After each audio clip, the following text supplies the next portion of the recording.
May the God of hope fill you with all joy and peace as you trust in Him, so that you may overflow with hope by the power of the Holy Spirit.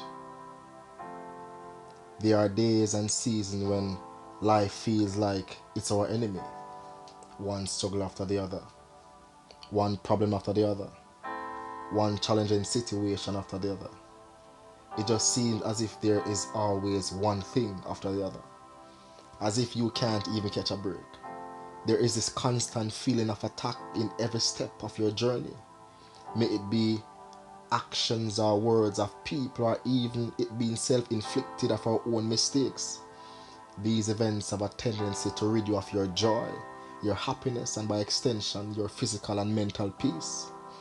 And the more likely response we hear from others is, "It's just life."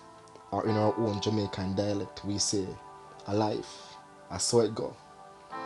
Also, often in these challenging times, we may hear, "Have hope." And even though the intention is good of the person or person that said it, sometimes it feels meaningless. It seems as if there's no tangibility of it. I can't see or feel it, but yet still you're saying that I should have hope. And with that said, I choose for a theme, exchanging life for hope. But how do we exchange the thought of a just life with hope? Today we'll try to demystify what it means to have hope in using 3 questions. And the first is, what is hope? You see, hope can be defined as an optimistic state of mind that is based on an expectation of positive outcomes with respect to events and circumstances in one's lives or the world at large. It can be also seen as a verb, where its definition would be having an expectation with confidence and to cherish a desire with anticipation. You see, Paul made it clear in Romans 15 verse 13 that hope is not passive, nor is it an abstract concept, but rather active, whereas you have to believe, and that's where the optimistic state of mind comes in. And secondly, what does it mean to have hope? You see, having hope means that there is an alternative outcome in spite of what you are seeing or experiencing.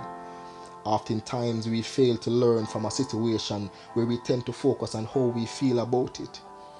We miss potential growth lessons. To have hope means that there are always opportunities to learn something from that perceived unpleasant situation. Having hope changes your perception of a just life to, this is a teachable moment. And 3, how ambitious can I make my hope? You see, the Greek transliteration for hope is elpis, which means to anticipate with pleasure. You have made hope ambitious enough by believing that God is the God of hope. And in believing that God is the God of hope, it means that you have placed your trust and confidence in Him to be faithful to you.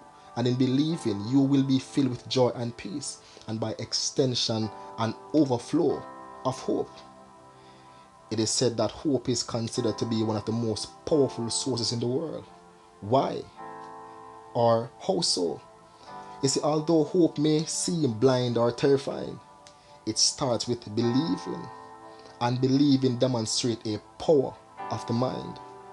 We are reminded in Romans 5 verses 3 to 5, and it says, "And not only that, but we boast in our afflictions, because we know that affliction produces endurance.